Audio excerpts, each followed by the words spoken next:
All right, I think we're ready to roll here. So hello, everybody. My name is Laura Brandis, and I'm the Communications Director at the POLIS Water Sustainability Project based at the University of Victoria. I'm very happy to be welcoming you all here to today's webinar, and it's hard to believe this is the 4th season of our Creating a Blue Dialogue series. If you haven't attended one of our webinars before, the goal with this whole series is to bring together in one virtual space water leaders and professionals from a diversity of backgrounds to discuss emerging and innovative topics in water policy and governance.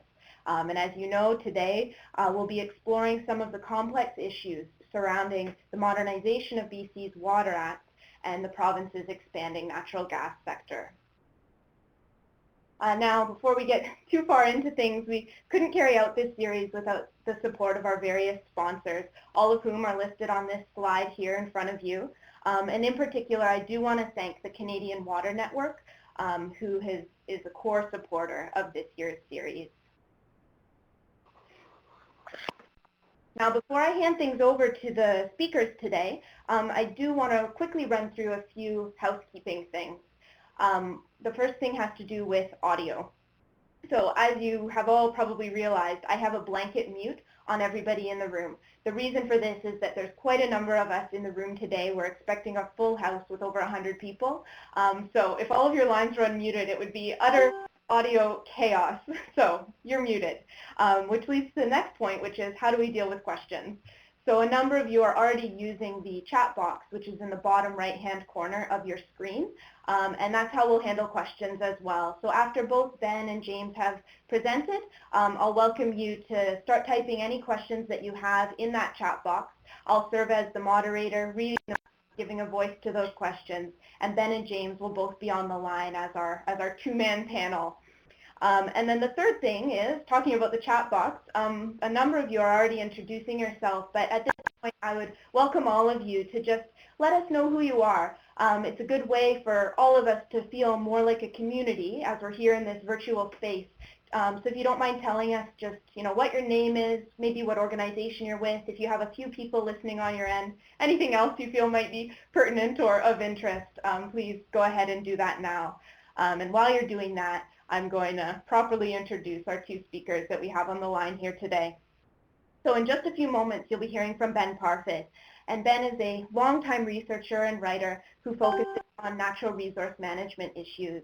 He has written numerous articles for magazines and newspapers, and he's also the author of 2 books on forest and land use issues. Ben currently works as a resource policy analyst with the Canadian Centre for Policy Alternatives here in their BC office, and he's also a research associate here at the POLIS Water Sustainability Project. And in his role here, he focuses mostly on issues around the water energy nexus in British Columbia. And our second speaker today is James Tate, and he is a lawyer with Ratcliff and Company. James is a litigator, negotiator, and he also acts as general counsel for a number of First Nations. He's represented First Nation clients at various administrative tribunals and concluded significant settlements with both the federal and the provincial crown.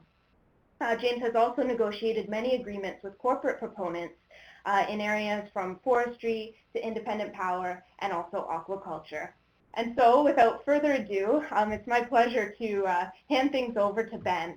So Ben, if you don't mind just pressing *6, that will bring your voice on the line. I'm going to take my picture off here, and I'll be back at the end when we do the discussion. So Ben, if you can just press *6, your line is currently muted. Thank you very much for the introduction, Laura, and a welcome to everyone that has joined in for the webinar today. I'm really looking forward to the discussion that follows.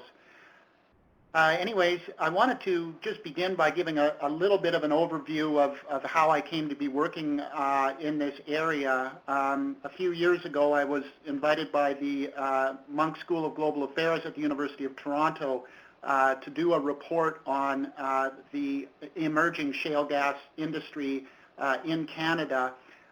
with a clear focus on what the implications would be for water resources across the country. And since that time, I have spent several weeks in northeast British Columbia actively looking at areas where the natural gas industry in the province is currently operating and is proposing to operate. In particular, my work through the Canadian Centre for Policy Alternatives in conjunction with the POLIS Project on Ecological Governance has recently been focused on the interconnections between the use of water and energy resources.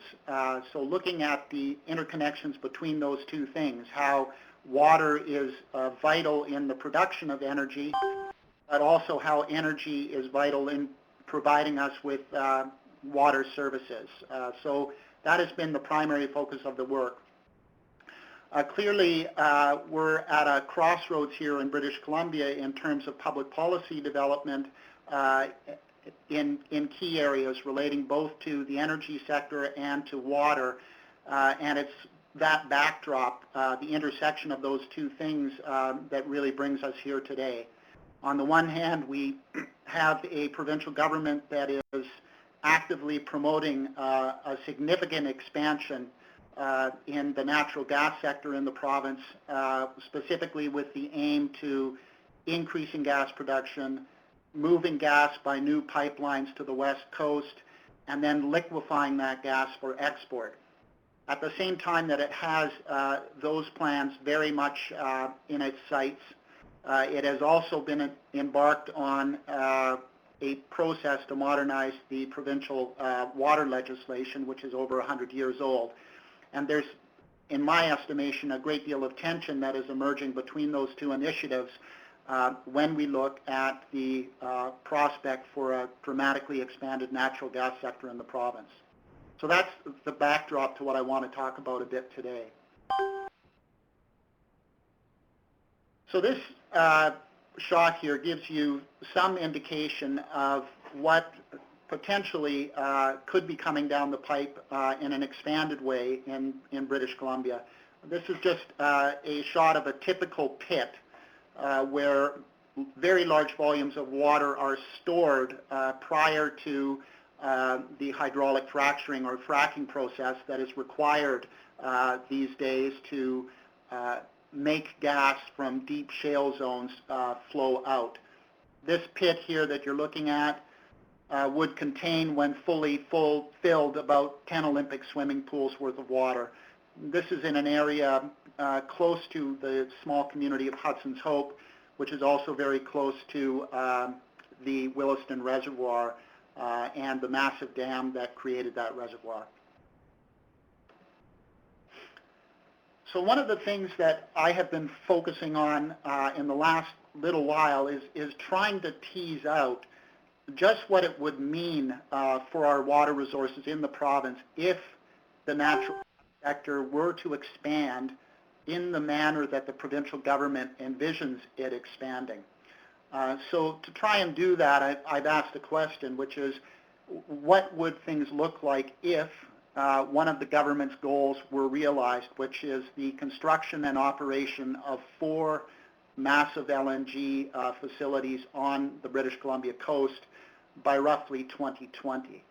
We all know that there's been a great deal of attention focused in recent months with the government's natural gas policies and how those policies are in obvious tension with goals to reduce greenhouse gas emissions. But those same tensions exist very clearly when we look at water resources. So the scenario that I'm looking at is one in which we move from about 1.2 trillion cubic feet of gas production per year in British Columbia to a scenario where 4 LNG plants are built and we see our gas production skyrocket up to about 4.6 trillion cubic feet per year. These numbers that I'm going to be sharing with you are based on actual numbers that Shell, Chevron, Petronas, and British Gas have published in terms of what they believe they would one day be producing by way of LNG. Between the four companies, they each have a proposal in either Prince Rupert or Kitimat, two in each. When we're thinking about this industry and its investments, the investments to do this are formidable. The combined investments for these four facilities alone are about $70 billion. And one has to assume that if that kind of investment is going to be made, that companies are going to require many years to recoup their investments and many more years to pay their shareholders dividends. So I am assuming in the estimates that follow that these plants, if built, would be running for at least a 20-year period.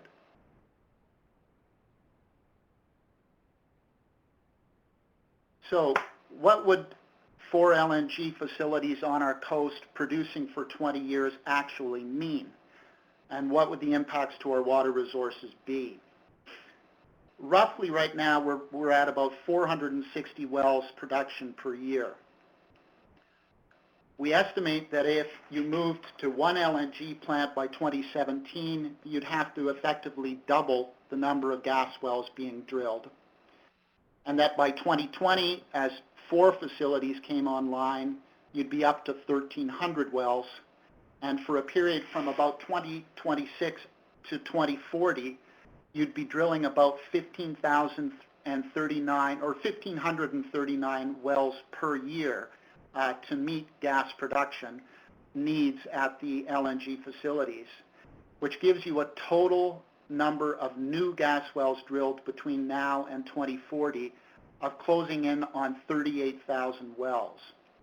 One of the least appreciated aspects of natural gas drilling in shale formations is that when gas wells are drilled and fracked, immense amounts of gas initially flow out of the newly developed wells, but typically what ends up happening is the production at these wells drops off dramatically in very short order.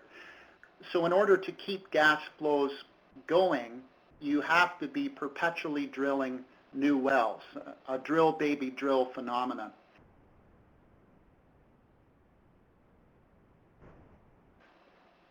So we've tried and arrive at a conservative estimate of how much water would have to come into play in order to make this LNG industry expansion occur.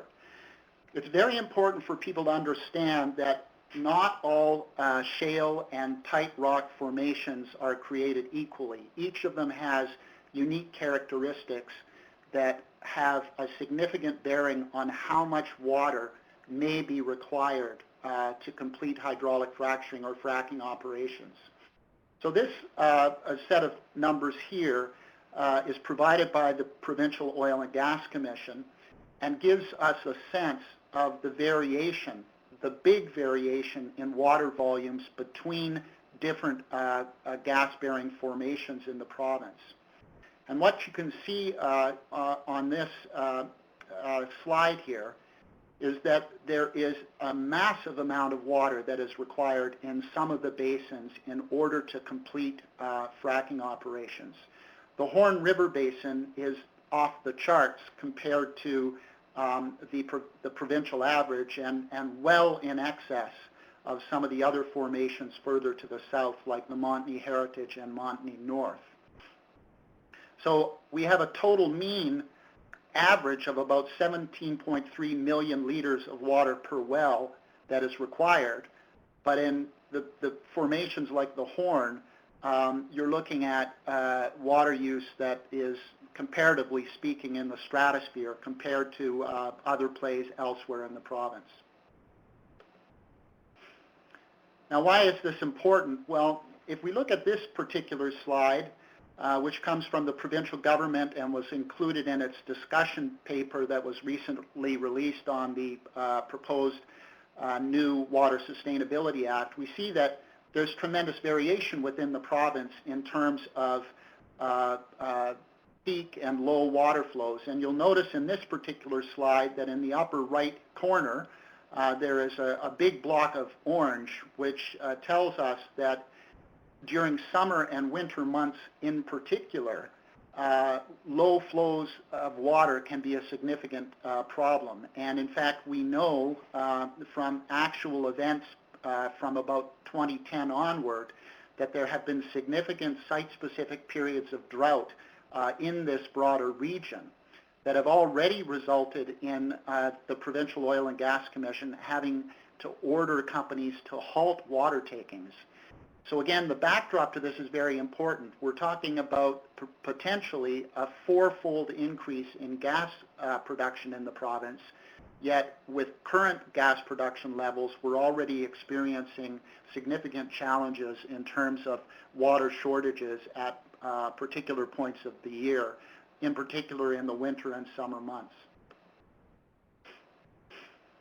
So our calculation is that if you took a look,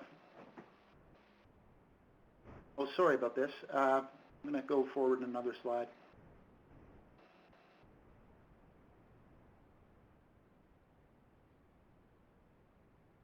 So our estimate, based on what we've seen with current gas production in current formations, is that closing in on 600 billion liters of water would be required to be found in order to support the industry through the 2020 to 2040 period, assuming that 4 LNG plants were built. We believe that this estimate is quite a conservative estimate because it's based on OGC figures, Oil and Gas Commission figures provided for 2012, a year in which drilling activities in the Horn River Basin, where the very large volumes of water are required, was relatively low and constituted only about 12% of the total new wells drilled in the province. So we believe the estimate is conservative because even tiny increases in Horn River Basin drilling would put water use safely into the trillions of liters of water required to support 4 LNG plants. There are many significant unknowns in this estimate that I've provided. We don't know whether average gas well productivity will go down, but it could easily go down, and that would of course affect the number of new wells that would have to be drilled. We don't know how much the Montney and Horn Basin would be relied on in future years to provide gas, and at what levels of the overall gas picture. But clearly, increases in the Montney and the Horn in particular might result in very significant gas flows, at least initially, but would also come at the price of having to use a lot more water. So the takeaway here is that any major drilling increases in certain basin, gas basins like the Horn River are likely to elevate projected water consumption very, very considerably.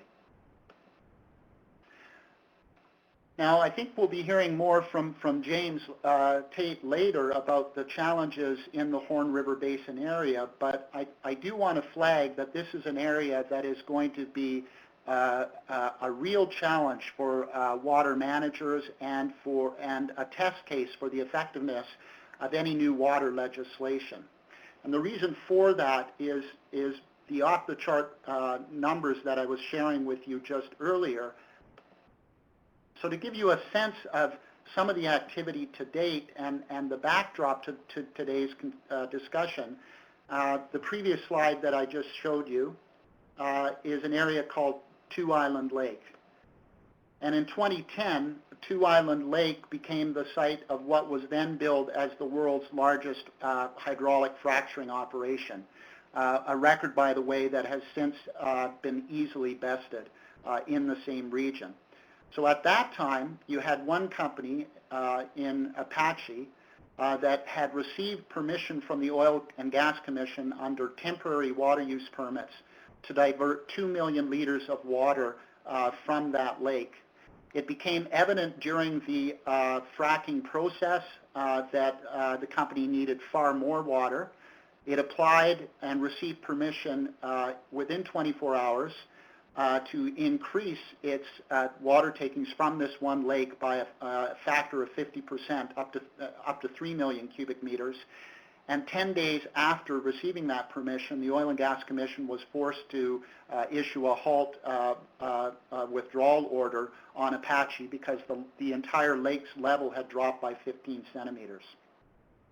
It's important to note that well before the Horn River Basin really started to come into play as a shale gas zone, that a hydrologist with Schlumberger, one of the leading companies involved in hydraulic fracturing, was already saying then that, quote, water could be a limiting factor in shale gas developments in northeast British Columbia.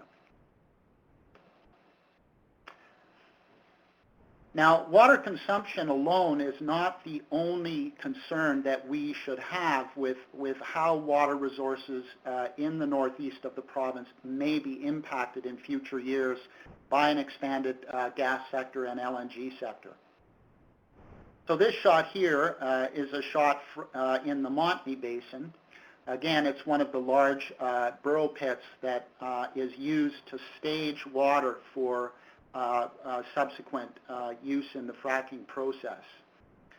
These pits are in and of themselves major points of concern for the hydrological cycling in these basins. So to give an idea to the listeners, in the Horn River Basin alone, near Two Island Lake, a total to date of, well, a total as of the beginning of 2011, of more than 2,100 burrow pits had been approved for construction in the Horn River Basin alone. Just the combined area of land disturbed to build those pits or dig those pits is 2,900 hectares of land. All of those pits are going to be intercepting snow and snowmelt and are going to be in and of themselves contributing to the removal of water from the hydrological cycle.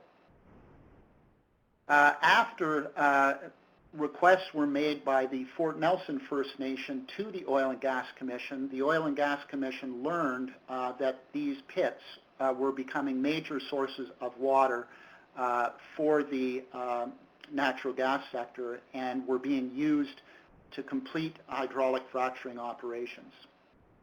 It's very important to also consider that many of these pits are dug in muskeg systems, and it is very unclear what the total impact to the hydrological cycle will be as a result of these pits, but it's safe to say that it will be significant.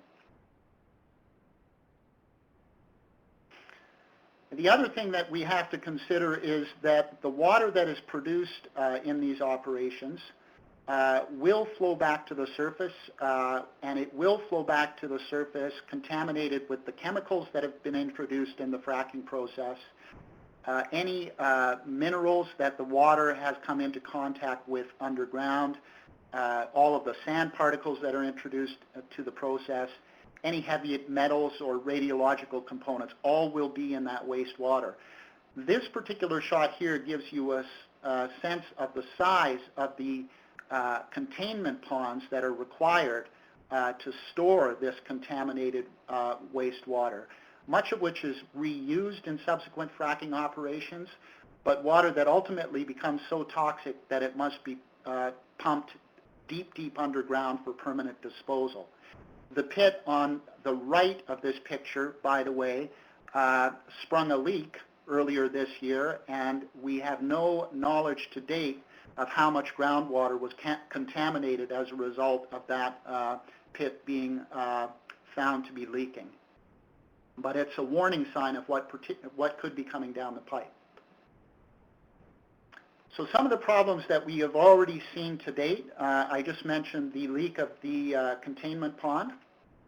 In 2011, near the community of Fort St. John, there was a break from a piping system that was piping toxic wastewater from the fracking process to a disposal well for disposal. That leak contaminated large amounts of farmland and killed cattle. And we have also seen through reports issued by the Provincial Oil and Gas Commission that there have been a significant number of uncontrolled, unanticipated communications events between fracked wells. And what this means is that as a result of the tremendous pressure that this water is being pumped underground, fault lines or contamination corridors of a kind are opening up between fracked wells. And there are significant questions about what this could mean in terms of potentially contaminated water flowing in different directions, or sand from the fracking operations moving in unanticipated directions, and of course gas moving in unanticipated directions. There was an event a few years ago in which a gas well pipeline ruptured as a result of sand from the fracking process being blown into that well from an adjacent well, and the end result was a toxic sour gas release that could have killed people had people been in proximity to where that gas was leaking.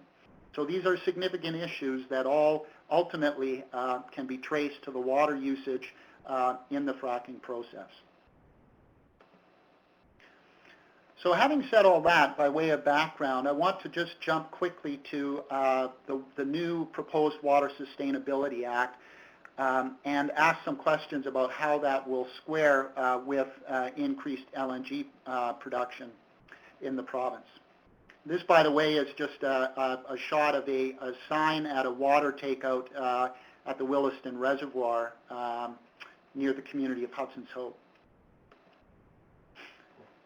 So in releasing its discussion documents for a new proposed Water Sustainability Act, the provincial government has said that the new act will make sure that environmental flow needs are considered in new decisions on water allocations, and that this will apply to both surface water and to groundwater sources.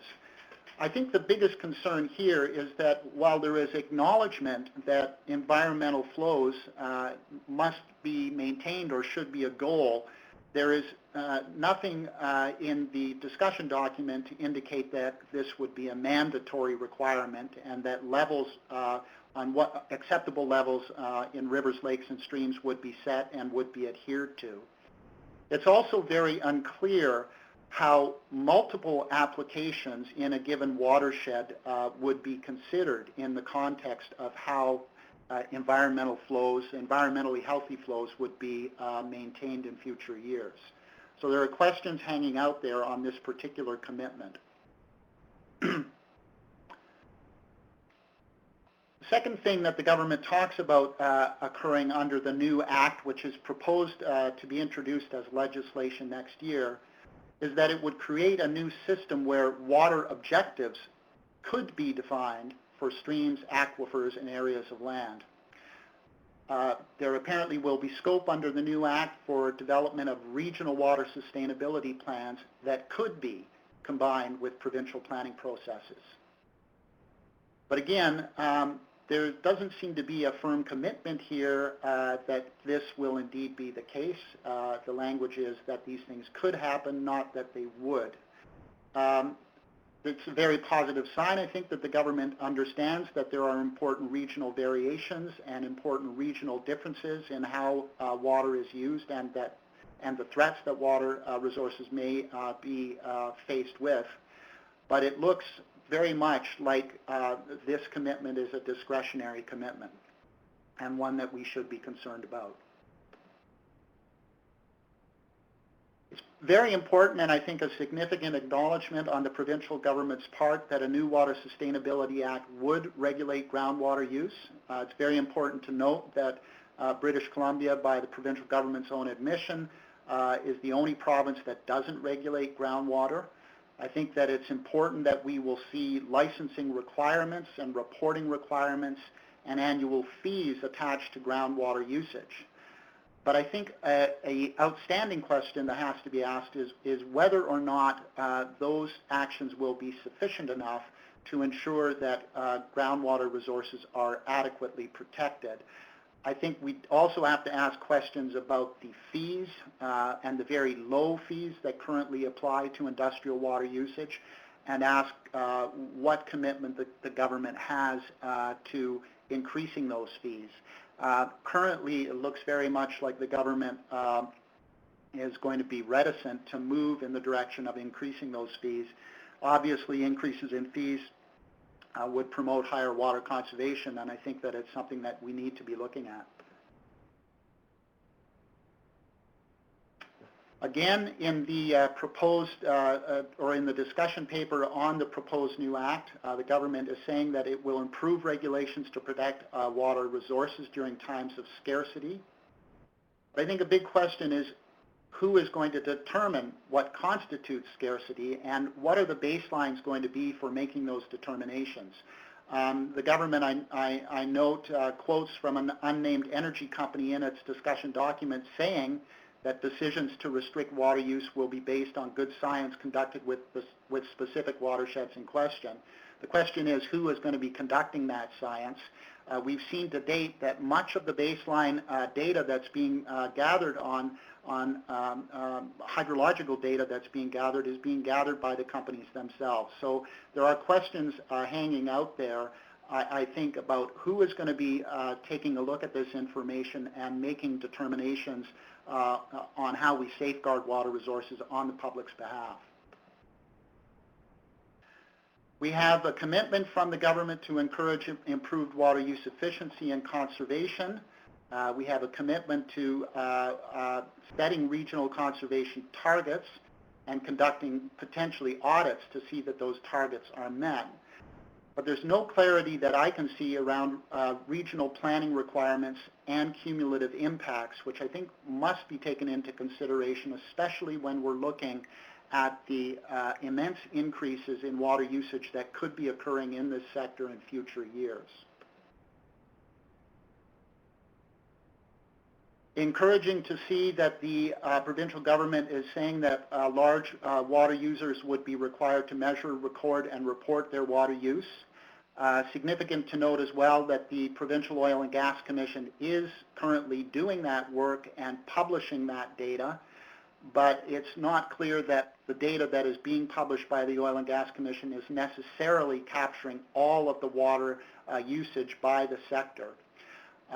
Both the POLIS Project on Ecological Governance and the Canadian Centre for Policy Alternatives have recommended that there should be a sole provincial agency responsible for publishing all data on water consumption by watershed, that there should be across-the-board metering requirements for all major water users, and that in order for an agency to effectively work, we need to be revisiting the water rental fee structures to ensure that they're high enough that this agency and other agencies responsible for protecting our water resources are sufficiently funded to do the job. I'm only going to speak briefly on the issue of governance, because I know that James will be talking more about that. Under the proposed act, there apparently will be increased flexibility for governance arrangements, the allowing of some delegation for water management decisions to people or agencies outside of the BC government. But the discussion document, I think, makes it quite clear that the provincial government will retain overall powers in this area, and there's no real specificity as to how people at the regional level, and in particular First Nations, will be involved. There's also no clarity around how proactive these processes would be, and I think that that's a key concern. Are they going to be proactive, or are we going to sort of default to the reactive situations that we currently have? And where will cumulative impacts analysis fit into the broader issue of sustainable water management? As I said at the outset, we know that industrial water usage is going to climb dramatically in future years. And on that note, I want to just say that managing cumulative impacts obviously is going to be the biggest area of concern. I think that if we want to have a new Water Sustainability Act that is truly effective, it's got to be one that anticipates the potential for cumulative impacts and has coherent regulations set out that define how cumulative impacts assessment will be done, so that we can avoid unnecessary degradation of watersheds. I think that we need a commitment to requiring that there are multi-year pre-development plans that are referred to First Nations well in advance of industry activities taking place. And I think that there needs to be some acknowledgement in a new Water Act that there ought to be restrictions placed on the extraction of natural resources, caps of some sort put in place to better protect water resources. Lastly, we need to require baseline studies to be done well before approvals are issued. And I think we also need some form of an independent natural resources board that does audits and that enforces regulations and that is at standalone, has standalone status from the Provincial Oil and Gas Commission. And with that, I turn it over to James.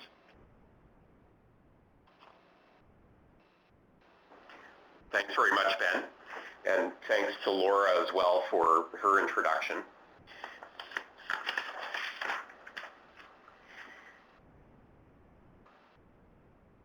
This morning, I'm going to present a very brief perspective that comes from the Fort Nelson First Nation.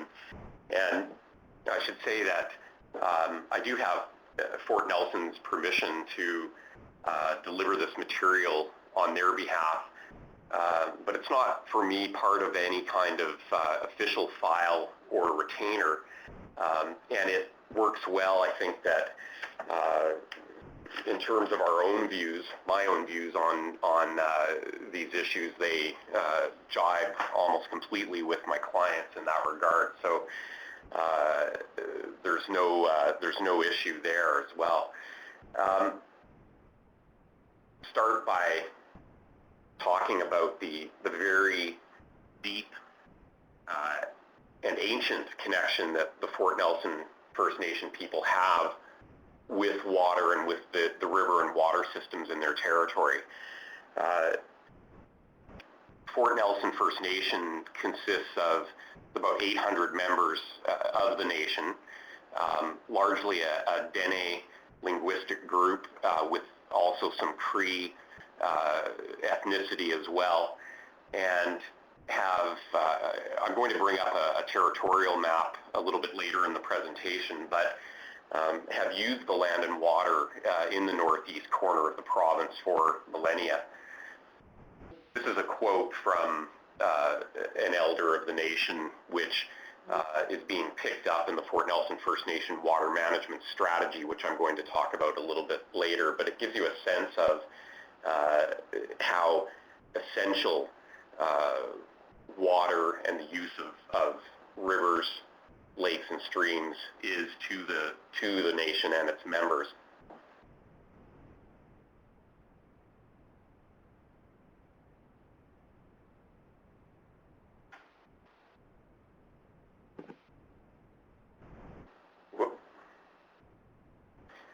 Sorry, Laura, I think I've kicked my PowerPoint off somehow. I'm not sure how I did that. Sorry, James, did you want the video now? Oh, I don't. Oh, sorry. Oh, that's okay. Thanks. Fort Nelson First Nation are a Treaty 8 nation, and the ancestors of current members adhered to the treaty in 1910. That entails or connotes a number of things. Legally, it means that the nation has treaty rights which are protected, recognized, and affirmed by Section 35 of the Constitution.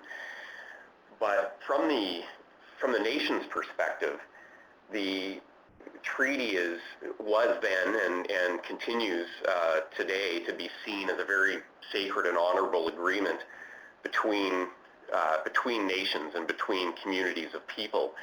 And so I'm often reminded by nation members that, in fact, we are all treaty people, not just what we consider to be the treaty nations, but all Canadians essentially hold obligations related to that agreement that was made. The treaty was first adhered to in 1899 and in 1910 by Fort Nelson. And really, the promise that was held out to the nation at the time was that they would be able to continue a traditional way of life and continue to sustain a livelihood from the land without any forced interference from the newly arrived settlers.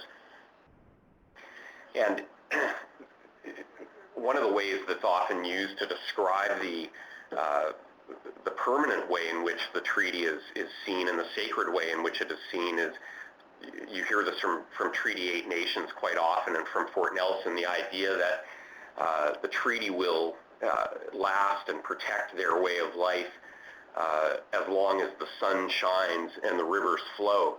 And it's interesting to note that that use of the phrase "as long as the rivers flow" shows how that element is seen as something that will be there permanently in place and will not change and is like an eternal constant. And that's always struck me as illustrative of how deeply connected, again, the nation is to water and its water bodies. When we talk about how water fits into the practice of treaty rights, essentially it's foundational or integral to sustaining a full spectrum of practices. And this is not an exhaustive list, but I list a few points here around what these rights entail. So the protection of water quality and quantity, the protection of habitat for a variety of harvested species, the management of watersheds and riparian systems for the protection of hunting, trapping, and fishing grounds, and also for the protection of other harvesting, such as medicinal plants. And I should say that the nation sees themselves as not only holding a right to be involved in the management of their water and water systems, but it's often described as again, a deeply held generational responsibility, which there's a cultural imperative, if you will, to play a stewardship and protective role for the land and water resources. There's also a transportation use over waterways to travel to hunting, fishing, trapping sites, and they also list the potential opportunities for economic development. Now, Ben has, in his presentation, talked a little bit about the enormous challenge that is faced to water resources in the northeast corner of the province. This map shows boundaries of the three major geographic basins that exist within the Fort Nelson First Nation territory. The territorial boundary is in black, and you can see it running from the southeast corner of this slide up to the northwest corner and through the northern Rockies, and again, largely delineated on a watershed basis. The Liard Basin, which is not explored to the same degree, is a vast potential and upcoming shale gas basin. The Horn River Basin, which has experienced a lot of recent development, is right in the core of Fort Nelson territory, and then the Cordova embayment in the northeastern corner. You can see in the Horn River Basin area, right at the bottom boundary, that's where Fort Nelson is, and of course the old village of Old Fort for Fort Nelson is right in the same place, right in the middle of that map. This is a graph that just shows a summary of gas-related activity related to those three geographic basins. You can see in the Horn River Basin in particular that by 2012 there's already been a 63.5% tenured proportion of the land base there. There's been an enormous linear disturbance in the space of 10 years, up to close to 60,000 kilometers of linear disturbance, and then further aerial disturbance listed there as 71% of the tenured lands. There's a 5-year span for the number of gas wells drilled in the Horn River Basin and well pads constructed. with production rates as of December 2011 of 400 million cubic feet per day.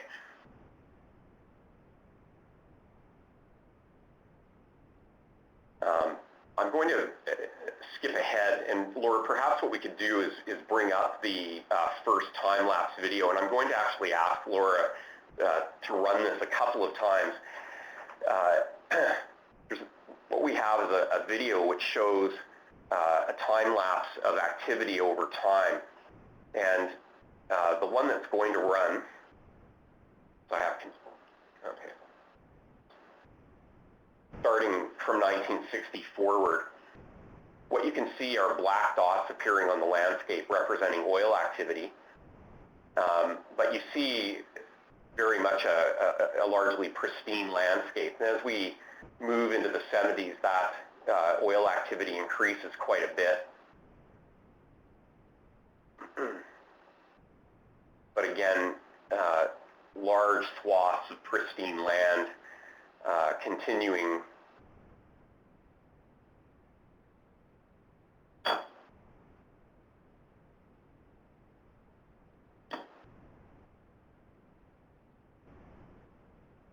then to really pay attention from 1990 forward to see what happens in such a very short span of time.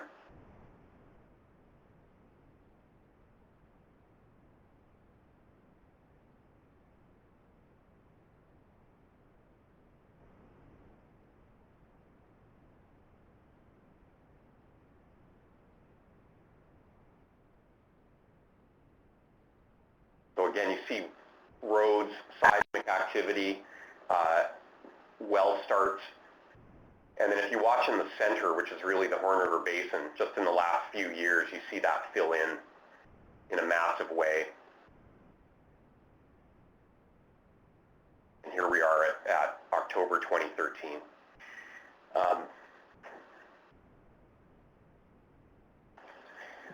It's difficult to watch that, I think, in many respects. One of the things that I've become very aware of is how the Dene and the nation sees things temporally and on a time horizon. One of the sort of powerful pieces of evidence that we've recently heard as part of our environmental appeal hearing was from a Fort Nelson elder who described, he's over 70 now, described as a child climbing a hill called 60 Mile Hill because from there he and his sister could see the airport light at the airport in Fort Nelson. It was the only light that they could see, and they would go up the hill on a weekly basis just to see that light because it was something that was so remarkable and different for them. If you think about how that map filled in within the last 5 years, what you see is, from the Dene's perspective, a lightning flash of development, disturbance, and activity. And of course, Ben was talking about the LNG strategy. When the province talks about boosting LNG facilities, one of the things that Fort Nelson First Nation knows is that there's going to be a huge amount of LNG-induced demand that will come from their territory. They've undertaken a study which we should be able to unroll soon, but there's an estimate that from 10 to 25% of the LNG-induced demand, the total LNG-induced demand will come from Fort Nelson First Nation territory, which will exponentially increase the activity sectors that you see on this map, and will expand it to the west considerably into the Liard Basin as well. Okay, Laura, I think we can move on from that. Thanks.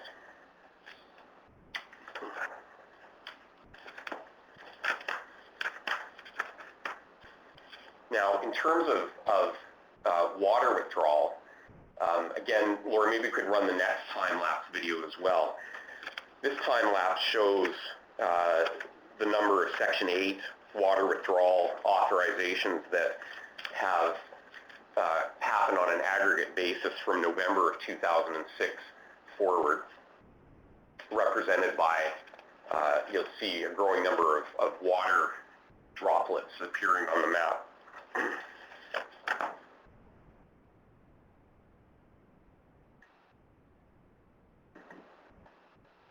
So James, I'm just going to interject because somebody in the comments said the video didn't work for them when they had their the webinar on full screen mode.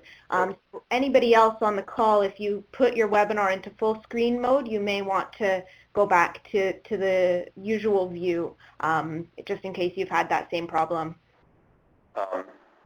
Laura, you know, I wouldn't mind actually running that again, the industrial activity video. It's probably the most important and most powerful part of the presentation, and so maybe after we look at the water withdrawal map, we could go back and run that industrial activity time lapse again.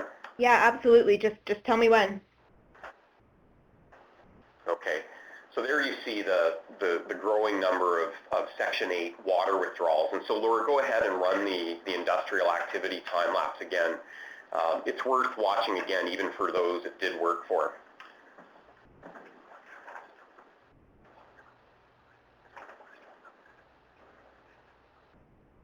Right.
So again, you see just a remarkable acceleration of activity in the last 5 years alone.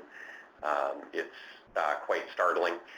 Now I note that I see that Lana Lowe, Director of the Fort Nelson First Nation Lands Department, is on the chat, and so if people have questions about some of the information or the maps, for example, I think Lana's handling some of those questions right now.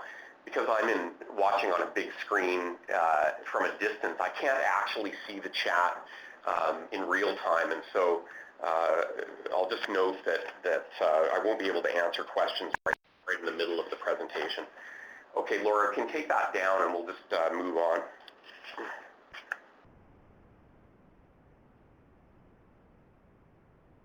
So we saw the graph that showed the time lapse of the Section 8 authorizations, and to just put some numbers on the magnitude of those authorizations, there were over 1,800 Section 8 approvals granted in the territory between 2009 and 2013. The major approvals have authorized close to 25 million cubic meters of water from the territory, including close to 12 million cubic meters in 2011 and close to 8 million this past year. There are close to 400 authorizations for amounts over 10,000 cubic meters, at least 21 approvals for over 100,000 cubic meters, and 6 approvals for over 500,000 cubic meters, with 5 over 1 million cubic meters.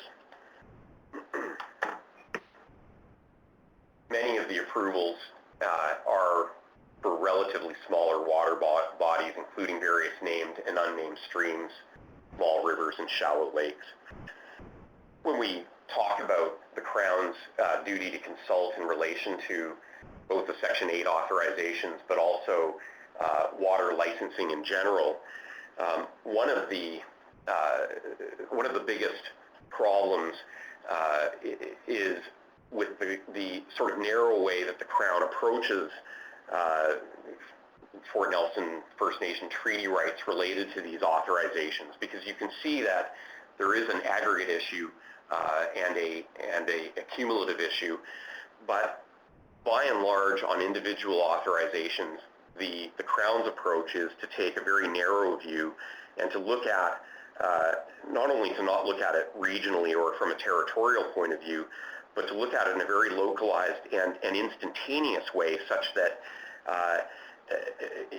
often in examining the potential impacts, there appears to be a feeling that there's an onus of showing some kind of immediately displacing effect on a very local area. Of course, Fort Nelson takes a different view and very much wants to have a discussion about the interconnected way in which the land is used. Ben showed the slide about what's happening with Two Island Lake. The Two Island Lake is a lake that's on the seasonal round of the people that lived and continue to live and use the area around Snake River, along with the Sia Lakes and Cacho Lake. And there's a question that arises where one body is so impacted, such as Two Island Lake, that in many Fort Nelson members' minds, it's really removed or lost for use. What happens to the other water bodies? What kind of discussion can happen around the preservation, the whole preservation of particular water bodies and keeping them pristine when the approach on an individual authorization basis is to look at these very localized, instantaneous effects? And that's a large question that Fort Nelson has related to the consultation process. I realize that I'm going to run over time, and so I'm going to try to move ahead quickly here. The nation has been very proactive in asserting its rights and its interest in water use. One of the ways that it's done that is to appeal a large water license that was granted to Nexen for up to 2.5 million cubic meters of water at the North Sia Lake. The first challenge in relation to that Environmental Appeal Board proceeding was that let's move ahead here, the Crown challenged Fort Nelson's right to bring the appeal. The EAB ultimately found that Fort Nelson has standing under the Water Act as an owner with a substantial interest in the land in question. And that was the first time that a non-reserve interest in traditional territory provided the foundation for First Nation standing under the Water Act. The appeal is really based on two main grounds. One is that the water manager failed to consider and assess the potential impacts of the license appropriately. And the second ground has to do with failing to uphold the honor of the Crown through meaningful consultation with the nation. I'm not going to comment further on the case. We're in the middle of the case, and so we have 2 to 3 more days of evidence scheduled next week. Closing arguments will likely happen in January, and the appeal started in Fort Nelson for 2 weeks at the end of October, continued in Victoria for 2 weeks at the end of November, and we're nearing completion of the appeal. Many of the issues that have been raised today have formed part of the substance of that hearing. One of the things that I admire a lot about the Fort Nelson First Nation is that they try to be proactive around their issues and not just react to Crown initiatives or proponent initiatives around water. And so one of the things the nation is doing is developing a water management strategy. The objective is really to assert Fort Nelson's interest in water preservation and management in the face of the challenge that we demonstrated a few moments ago. The components of the strategy will include, in general terms, a description of Fort Nelson, a description of the importance of water, a description of the current challenge to water, a description of meaningful involvement in decision-making around water, the identification of critical rivers, lakes, streams, and wetlands, management prescriptions for particular riparian areas, and objectives for Fort Nelson's direct management and stewardship of water in the territory, including involvement in monitoring and enforcement. That's a quick slide of hydrometric stations in the territory. I mean, there is an absence of baseline data, as Ben pointed out, and that's a considerable issue that's facing both the Crown. I would say it's facing everybody in terms of the ability to gather sufficient hydrological data to actually found appropriate allocation and use in the territory. With respect to the Water Sustainability Act itself, the nation has tabled a written submission regarding the new proposal. One of the big issues that I think has been identified, and we've picked out a few select ones here, but we've heard quite a bit about the idea of professional reliance. This is something that I've heard from a number of Crown officials related to how proponents are going to be made accountable in relation to their water development and management plans.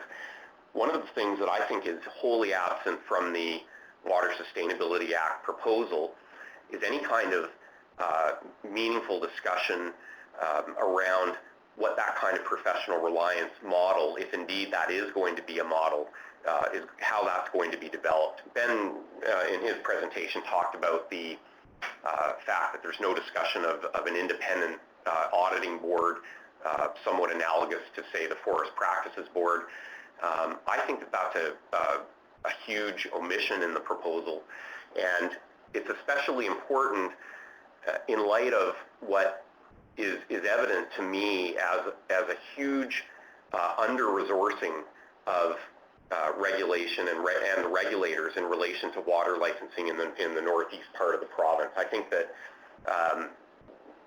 my observation is that the Crown officials and decision makers that are currently trying to handle the volume of water licensing are deluged with the scale and number of applications, and in order to properly review those, regulate them, and also fulfill their consultation obligations, there just really aren't enough, well, they're just incredibly under-resourced, I think, and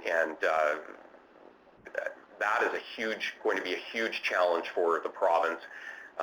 That combined with no discussion about professional reliance or how that's going to work or how industrial proponents are going to be made to be accountable for their plans is something that I see as a big gap in the proposal as it stands. Fort Nelson has raised a few specific issues in relation to the Act. The idea that there's no proposed purpose statement, which would overtly support the preservation of the public interest in water. It's been recognized that the current Water Act is while it's a scheme for allocation and regulation, it also has broader implications and objectives for stream health and environmental protection. And the best way to have a statute interpreted in the correct way is to overtly include a purpose of statement in it. And again, there doesn't seem to be anything in the Sustainability Act proposal as it stands about that.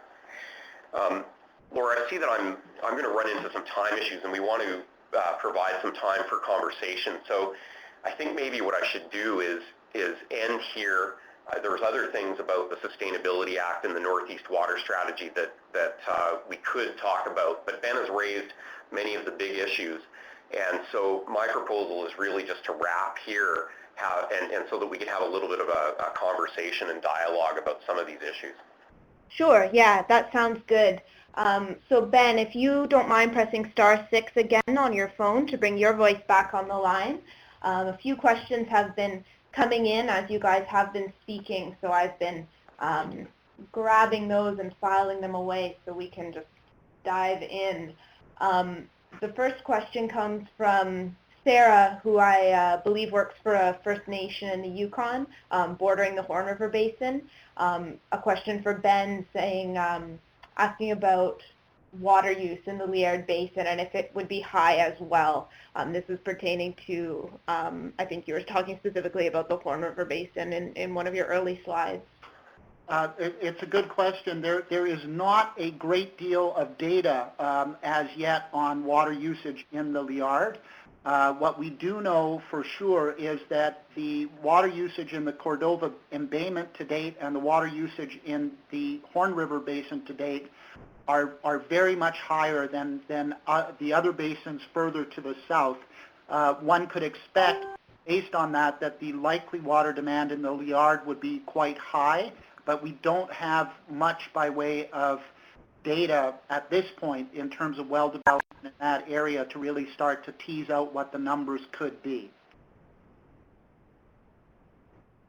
Great. And the next question, and I apologize, I don't remember what slide you were talking about when this question came through, but you may remember from Tom-Pierre Frappé-Sénéclause asking if you were assuming the same amount of gas generated per well. I'm not sure of the context.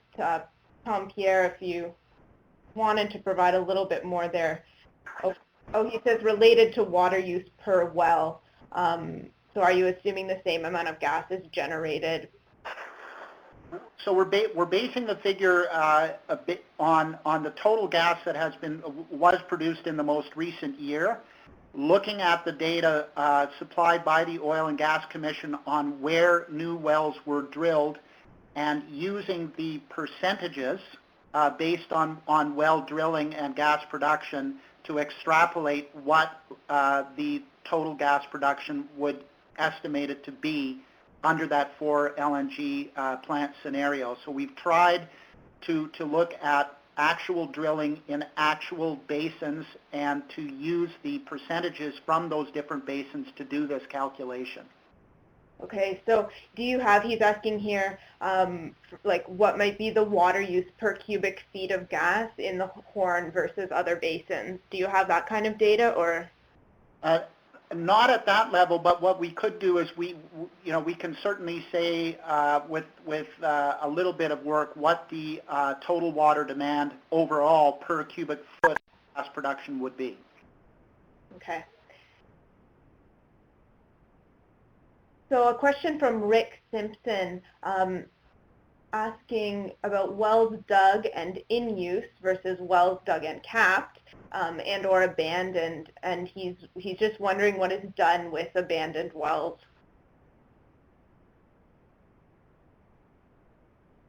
Well, abandoned wells typically are capped off. There are significant questions about what happens to those wells over time, but in this analysis, I haven't been focusing on abandoned wells at all. Okay. And a question that came later from Bruce McLeod, just picking up on that, he said it's his understanding that 5% of all well casings fail, causing groundwater pollution. I don't know if you have any sense about that number, if that's correct or not. Well, the only observation that I would make is that one of the more problematic areas in terms of contamination, particularly contamination opening up in ways that allow gas to move into groundwater resources, is typically associated with the cementing that occurs around wells that are drilled. If the cement job, which holds that well is meant to hold the well casing in place between the well and the surrounding rock wall, is imperfect in any way, then there are significant prospects for gas migrating and for contamination to occur.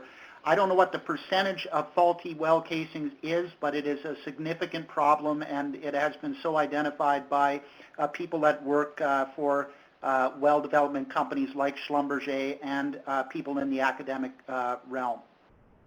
Okay. one more well question, and then we'll move to another train of thought. Question from Sarah Poor, just saying, what is the assumption regarding the operating time per well? It's a good question. I think we can assume that the wells will operate for many, many years, but that the drop-off rate at these wells is typically a very high percentage after the first year or so of production. So the reality is that when you're moving into these shale gas plays, you can expect immense quantities of gas production initially, but that production will fall off precipitously, necessitating drilling more wells. The wells that remain behind do produce gas, but they produce gas at extremely low volumes. Great. So the next question, probably open to both of you, again from Rick Simpson, asking if the BC Water Comptroller approves or disapproves Section 8, i.e. makes the decision, and if any are ever turned down. Well, I think Fort Nelson's experience is that the OGC actually are the ones who approve Section 8 applications. The application time frame is very fast, and you know, to answer a question of whether they're ever turned down, I think you would find instances where applications have been sent back for further information or for reevaluation, although in most cases the approval goes through fairly expeditiously without a huge amount of review around you know, potential impacts. I'm just going to make that as a general statement. I know that there's probably some debate around how closely the Section 8s are scrutinized by the Oil and Gas Commission, but there are a lot of them. And again, from my point of view, there's a huge resourcing issue in question there. A really open question about you know, whether the Commission is going to be able to handle all of the Section 8 applications as well as the conditional water license applications. And you know, personally, I have a lot of respect for Alan Chapman, who I think is on the webinar this morning, and who's the head hydrologist for the Commission. But as a single person, there's only so much that he can do, and I think that there's a big issue there. If I could just jump in too, just to make sure that people on the call understand it. So the Section 8 approvals have been the responsibility of the Oil and Gas Commission, I believe, from the get-go. An interesting and significant development that occurred earlier this year was an approval granted by the Provincial Cabinet, which turned over to the Oil and Gas Commission responsibility for reviewing and issuing the longer-term water licenses. Previous to that decision, the responsibility for issuing those longer-term water licenses rested with the Ministry of Forests, Lands and Natural Resource Operations. So I think, again, looking at the backdrop of and development pressures that we saw in James's time-lapse slides, it's very important to note that the Oil and Gas Commission is going to be saddled with the responsibilities for issuing all future short-term water applications as well as the longer-term water license applications. And I would also want to underscore that the oil and gas industry is the only industry in the province that is able to obtain rights of access to water from anyone other than the Ministry of Forests, Lands and Natural Resource Operations. Every water application in the province outside of the oil and gas sector must go through that provincial ministry. And I'd also add that the OGC's scope for Section 8 authorizations has increased in that in March there was an OIC which has now extended the term of Section 8 authorizations from 1 to 2 years. And I would just say also that the Fort Nelson First Nation weren't consulted about that strategic level decision, which is something that's very relevant to them. That's a great point that you make, James. Great, thank you. You may have already answered her question. Sarah was asking if there's coordination between FNRO and OGC. I'm not sure what level of detail she's looking for. If you have anything to add around that. I think I'm right in stating, James, and correct me if I'm wrong, that with the water license applications that were working their way through the hopper with the ministry that pertained to the oil and gas sector, there certainly was, as I understand, discussion between the two agencies about those applications. Yes, I think that's right. I think that that FNRO routinely, again, seeks Alan Chapman's advice and you know, invites the application of the Northeast Water Tool to some of those approvals. And so I think that there is some interaction between those ministries and decision makers. You know, again, whether those, you know, that particular review or the types of things that are being discussed internally within the ministry in terms of review of water management plans, whether that suffices in terms of being able to ensure that industry are doing things like monitoring in a way that properly detects change and isolates the potential individual effect of a withdrawal in terms of general impact on aquatic health and on other indicators is a really open question. Again, our experience is that has not happened adequately to date. Great, and Alan has actually written in the chat box here, Alan Chapman, saying that there is close coordination between OGC and FNRO, so that answers your question, Sarah. Next question, I'm not sure who it's from, an anonymous question from guest 3 directed towards James, asking, is there in fact existing case law outside of quasi-judicial processes like EAB that have successfully argued for a First Nation that a de facto extinguishment of treaty resource use rights has occurred due to cumulative and conflicting land use? For example, threshold reached where sufficient laws passed to effectively prevent traditional resource use. He says, or shall we wait to know that after your EAB case? I don't know that the result of our EAB case is going to answer that question. That's a big question. The case that I'm aware of that is looking at that issue right now, but which hasn't been decided, is the Beaver Lake Cree litigation in Alberta, where the nation is challenging, basically seeking damages as a result of thousands and thousands of individual authorizations over many, many, many years, indicating that the cumulative impact of those thousands of authorizations has not been taken into account, and that they're at a point where, because of the displacement, wide-scale displacement, and the so-called death by a million cuts, that they are now owed damages, and they're also seeking injunctive relief as well. And I think that it's that kind of litigation is, I would argue, a place where no one really wants to be. I mean, it's not a place where the First Nation wants to be, because it means that their interests have essentially been, they're asserting that their interests have essentially been extinguished and are irretrievable, and that damages are the only remedy. It's not a good place for industry to be in, because especially the size and scale of that litigation creates huge uncertainty, I think, in operations going forward. And of course, for the Crown as the party that's being held liable, it represents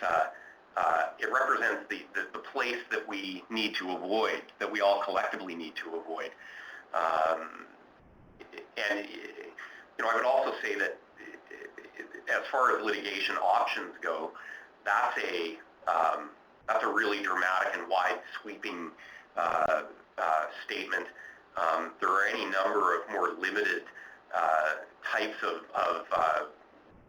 actions that could be brought that also look at the cumulative impact, but in sort of more circumscribed circumstances. And certainly, if First Nations do not have the kind of cumulative impacts addressed at the front end of some of the development, and in many ways, in terms of the shale gas development, we're still at a point where there's some opportunity to do that and do it right. But if it doesn't happen, then of course there's, that ends up being the alternative. That's the place where no one wants to be. All right, the next question, again, I'm not sure who's asking it, but do you have any thoughts on the government's proposal to continue no regulation of any deep saline aquifers as a way to incent their use instead of surface or close to surface groundwater?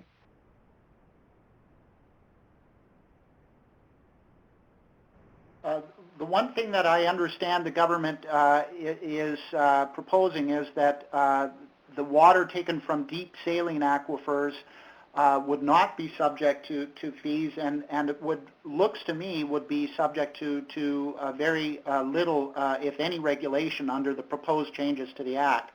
I believe that that's problematic, that if water is going to be pulled from these sources, there are still going to be significant environmental issues associated with the use of that water and ultimately its disposal. I believe that it is important to be looking at establishing fee structures for the use even of that water, so that we at least have the ability to underwrite better the costs of public servants who are meant to be out there ensuring that our land and water resources are protected.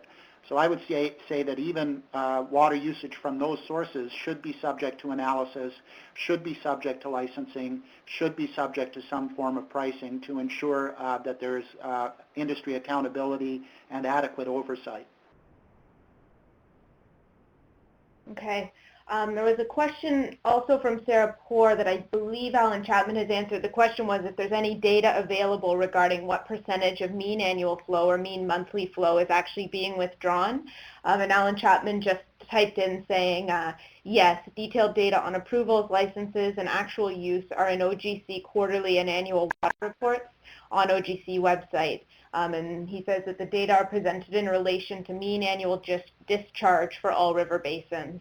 I don't know, Ben or James, if you have anything to add to that. If not, the next question's coming in from Sylvie Morton asking, does the Water Sustainability Act include water quality monitoring, groundwater and surface water? And if so, what are some of the critical parameters that are monitored around oil and natural gas production regions, and at what frequency? I think it's a question that will only be answered when we see what the regulations are that would come out of the proposed Act. It's a really important question, I think, but as Ben says, I don't think that there's there aren't specific parameters that have been set around that as yet. The province does have, there is the groundwater protection regulation that's contemplated in the Water Sustainability Act, which I think is a laudable part of the initiative and proposal. The province does now have an environmental flow needs policy as well that was signed off this past summer, which I think is going to filter into the environmental flow needs component of the Water Sustainability Act as well. But I note that currently there's really no Northeast BC specific studies or information that is being channeled into the environmental flow needs discussion, and that there's a real need for some detailed Northeast BC specific analysis around appropriate environmental flow needs. So following up on that question from Sylvie Morton, she's asking if you could comment on some of the water quality parameters that you believe should be monitored.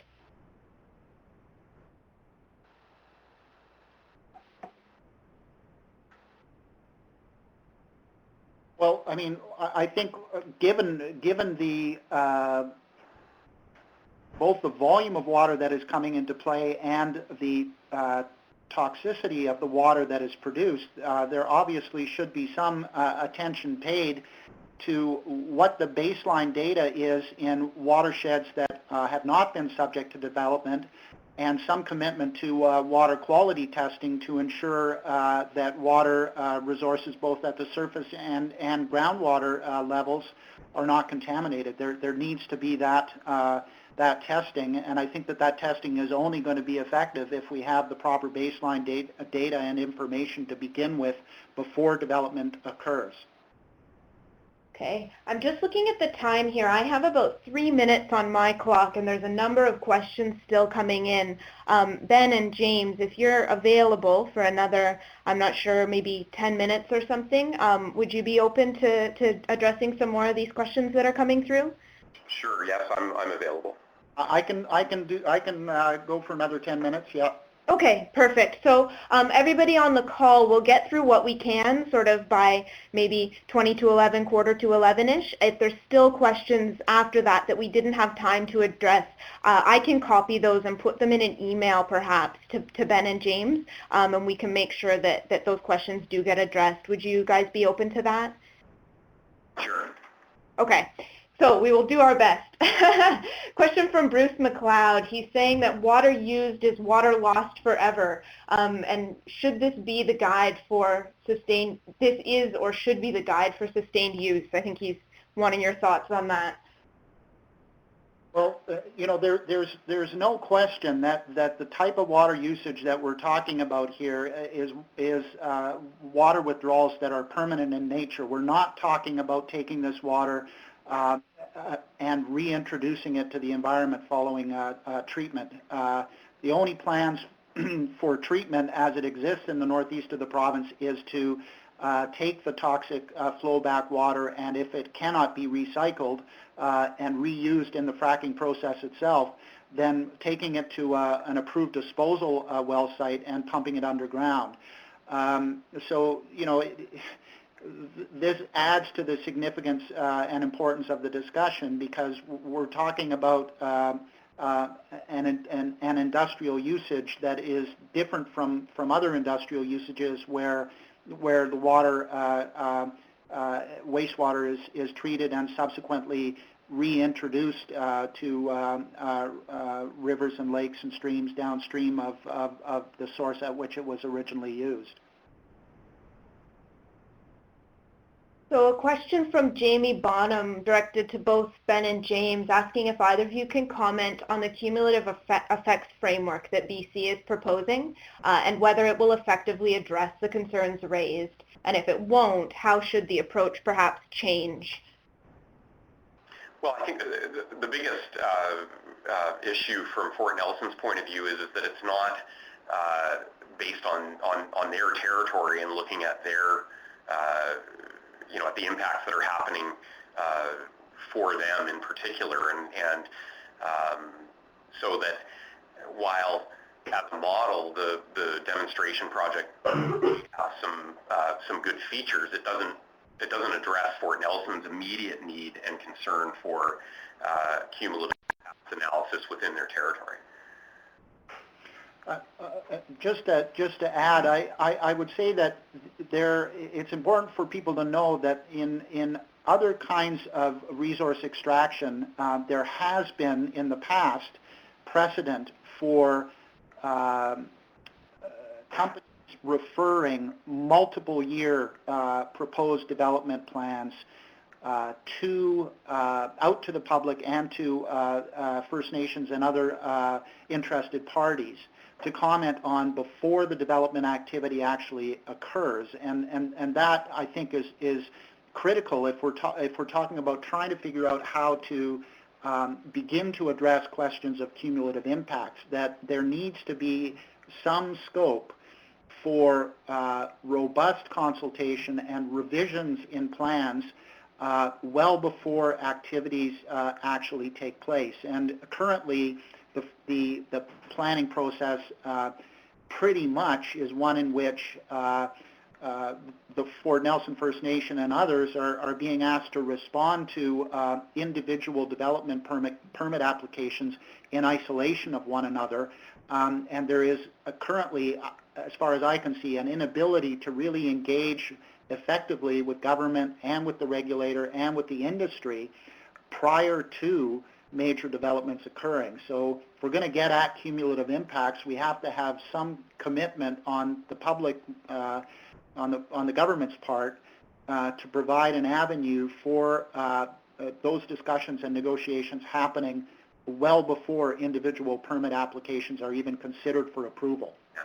And Ben, maybe I could just add another point there, which is, I mean, I agree completely, and from Fort Nelson's point of view, again, that type of broad territorial review is necessary, but even within an individual project or application, a more localized cumulative effects analysis, especially on larger scale withdrawals, can really go a long way, again, to isolating the particular individual effect of the withdrawal from on the ecosystem, as opposed to what might be surrounding or proximate development or other natural variation factors. And so cumulative effects, I think, has a role both on that macro level, that's crucial, but also within the individual applications, especially the larger ones. There's nothing, again, in the Water Sustainability Act proposal that really gets at that use of a project-specific cumulative effects analysis as well, and it ties into what Ben said about the need for trying to isolate the effect of the withdrawal by getting the baseline data ahead of operations, or even where there is, where that hasn't happened. A project-specific cumulative effects analysis can help to at least try to isolate that effect to some degree. Great. Next question is from Karen Campbell, and she says this might be a question for Alan based on the information he'd previously given about some of the OGC reporting. So she's saying, in the quarterly and annual reports from OGC, is the data reported based on individual user reporting, or is there auditing or verification done by the OGC to ensure accuracy in the water use figures reported? In other words, is OGC simply reporting out on industry data or doing any independent audit or verification? Ben and James, I don't know if you would have that information or know the answer. Alan, if you're out there, which I believe you are, perhaps you could... Okay, so Alan says people may be interested in looking at NEWT, which is the Northwest Water Tool. And we'll see if he has anything else to add to that. In the meantime, next question is from Blair Carter, who says, I'm working with a First Nations community just north of the BC border in the Northwest Territories. Is there any engagement with the Northwest Territories or Yukon with respect to negotiating a transboundary water agreement? I don't know the answer to that. I don't know either. Okay. It looks like he's been in touch with somebody else in the chat box, so this is nice. People are connecting in that way. The next question is from Spencer, and I believe that's Spencer Chandra Herbert, who's the NDP environment critic, saying that Ben mentioned the total amount of water required to meet LNG demands of 4 plants. Do you have an idea of how much water is reused in fracking operations versus made unusable because of toxins? And do you think there's enough water being recharged each year to meet this new large demand? The first question pertaining to reuse, there is a significant amount of water that is captured in the flowback of water up the wells following fracking that is reused. I don't know what the percentage is and at what point it ends up having to ultimately be disposed. As for the bigger question around recharge rates, all I can say is that much of the impacts that will occur with large water withdrawals are going to be very site-specific in nature and are going to depend entirely upon the time of year at which water is withdrawn. So it's a very, very site-specific thing. The total volume of water that may be in play versus that may come into play with these industry operations versus the total amount of renewable water out there may be a very small fraction of the overall water that is available. But the critical question is timing and how large these withdrawals are, at what point in time, in what area. And I think that there are a great deal of questions that remain unanswered about the effect that surface water withdrawals ultimately will have on groundwater resources, again, depending very much on time of year and location.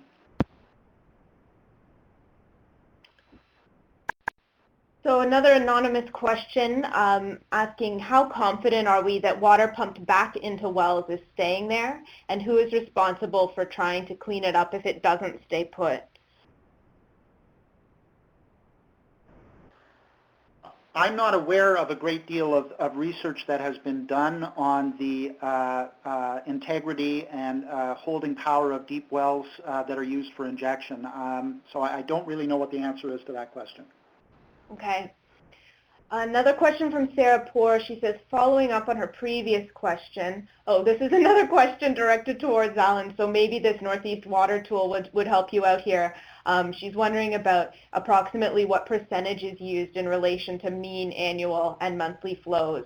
So I think I'll let them sort of handle that out, unless, Ben, you happen to know off the top of your head some of that data. Well, I think that's a question that's best put to Alan. Okay. And now a question from Alan saying that Ben presented information on water demand and that information on natural water supply is very important to understand demand. Ben, do you have any comment on supply? And then he says the best info available is that current and projected demand is a small fraction of natural supply at less than 0.1%.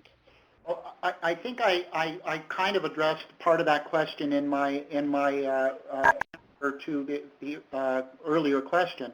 I think what we need to be focused on is what the impacts are going to be at the local level from what are likely to be significant water withdrawals, and a lot of that is going to depend on given streams and given regions of the province at given points in time. What I would say again is that while the number or amount of water that is withdrawn may be only a tiny fraction of the overall available water, timing is absolutely critical, and we already have seen incidents in Northeast British Columbia where water takings have had to be halted at points in the year due to drought activity. So it all depends on time, and it all depends on place in terms of determining what the impacts of those withdrawals are going to be.